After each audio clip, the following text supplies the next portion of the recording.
Olá, bom dia para você que nos acompanha, seja muito bem-vindo. Estamos de volta ao vivo e são 11 horas da manhã pelo horário de Brasília. E a partir de agora você confere as principais notícias desta sexta-feira. Após o anúncio de aumento dos combustíveis pela Petrobras, os motoristas correram para os postos de gasolina de São Paulo para abastecer os carros. O reajuste entrou em vigor hoje. Muitos motoristas enfrentaram filas para encher o tanque e aproveitar o preço antigo antes do reajuste. O preço médio de venda da gasolina para as distribuidoras passou de R$ 3,25 para R$ 3,86 por litro, um aumento de cerca de 19%. Para o diesel, o ajuste do preço médio foi de R$ 3,61 para R$ 4,51 por litro, uma alta de quase 25%. Já o preço médio de venda do gás de cozinha para as distribuidoras foi reajustado em 16,1% e passou de R$ 3,86 para R$ 4,48 por quilo, o equivalente a R$ 58,21 por 13 quilos. O produto não era reajustado há 152 dias. O aumento nos preços passou a valer oficialmente a partir de hoje, mas, segundo o Procon de São Paulo, alguns consumidores se depararam com o aumento de preços de combustíveis nos postos de gasolina já nesta quinta-feira. Nos que ainda não se anteciparam o reajuste, as filas ficaram muito grandes entre a tarde e a noite de ontem. Em alguns lugares, o acúmulo de carros acabou fechando uma faixa do corredor de ônibus, atrapalhando o trânsito. Além de São Paulo, em Salvador, Belo Horizonte, Curitiba e Sorocaba, os combustíveis já ficaram mais caros desde ontem. Nas capitais Teresina, São Luís e Palmas, a gasolina ultrapassou a casa dos R$ 7,00. Os donos de postos também tiveram que correr para garantir o estoque antes do meio-dia, horário em que as distribuidoras fariam a alteração na tabela de preços. Que absurdo, né, gente? E olha, há exatamente 2 anos, em 11 de março de 2020, a Organização Mundial da Saúde fez a declaração de início da pandemia, após a doença se espalhar por todo o planeta. E um dia depois, no dia 12, o Brasil registrou a primeira morte. Hoje, 2 anos depois, o total de óbitos está em 654 mil e a média de mortes por Covid mantém tendência de queda. Já foram confirmadas 588 novas mortes por Covid-19 no Brasil. O total de óbitos pela doença desde o início da pandemia ultrapassou os 654 mil. Também foram registrados 56.635 novos casos de Covid-19 no mesmo período. Ao todo, já são 29.249.000 diagnósticos confirmados. A média móvel de mortes chega a 501 vítimas diárias. Em relação a 2 semanas, a curva ainda apresenta tendência de queda, com uma variação de menos 36%. A média de casos na última semana foi de 49.410 registros por dia. Os dados também mostraram uma tendência de baixa, com uma queda de 48% em relação a 2 semanas.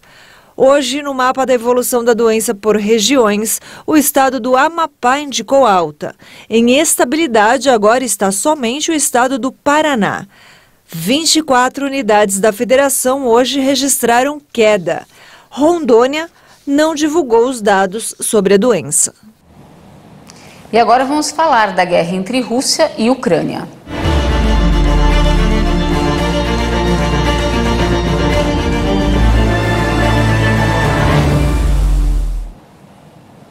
Neste 16º dia de invasão, os bombardeios atingiram zonas civis em cidades que até então eram protegidas de ataques, como Dnipro e Lutsk.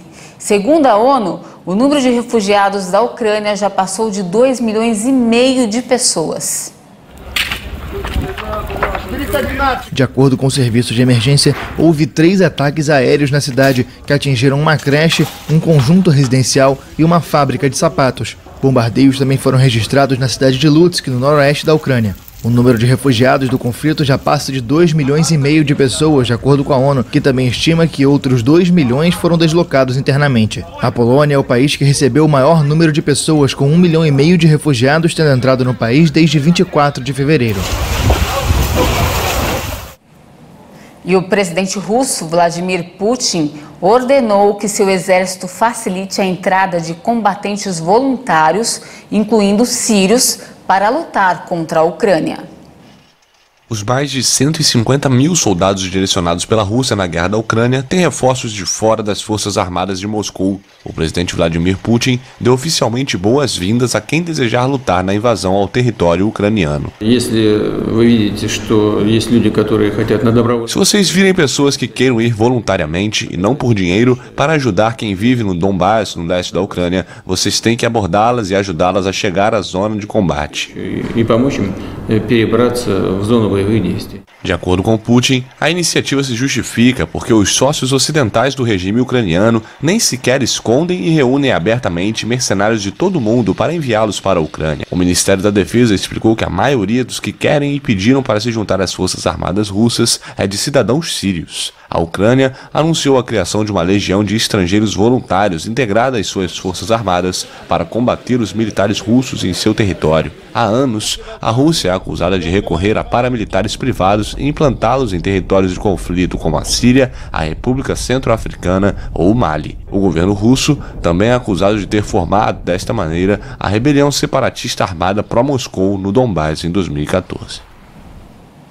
Agora vamos mudar um pouco de assunto e vamos juntos ao vivo até a Praça da República, aqui na região central de São Paulo. Olha só, hoje o dia amanheceu nublado, mudou completamente, com chuva e queda na temperatura. De volta aqui comigo, olha, nós já tínhamos antecipado sobre essa virada no tempo.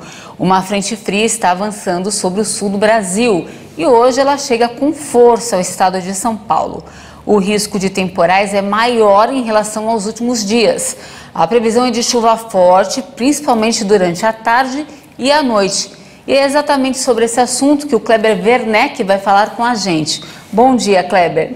Bom dia. Como a gente pôde ver aí nessas imagens, o tempo fechou, né, Paty? Fechou bastante. Aliás, esse ano tem sido marcado por um verão de fortes chuvas e até tragédias causadas por esses temporais. Por isso, a dica de hoje vai ser justamente essa: como se proteger numa situação dessas. Vamos ver? E todas as vezes, quando nós tivermos aqueles sistemas atmosféricos que ficam iniciando de forma muito intensa, rápida, uma chuva no final da tarde, que nos primeiros 15, 20 minutos você saia da situação de perigo, quer dizer, não fique na rua porque há sempre um grande deslocamento de ventos, arrastam objetos, podem derrubar árvores, a chuva é muito intensa, causando ali alagamentos de uma forma rápida, e ali a gente sabe que ela não vai durar tanto tempo por causa dessas chuvas de verão. Que dica bacana, gente. Olha, e ela foi dada pelo próprio Corpo de Bombeiros. E qualquer emergência é só ligar 193, né, Kleber? Bem lembrado, Paty, está aí, ó, um serviço de utilidade pública. É isso aí, semana que vem tem mais. Com certeza, mais dicas aqui quentes e importantes para o seu dia a dia. Até mais, Kleber. Muito obrigada pela sua participação. E essa edição fica por aqui. Obrigada pela sua companhia. Eu volto daqui a pouquinho na edição de 1 da tarde. Eu e a Dani Paris esperamos você. Até mais. Até mais.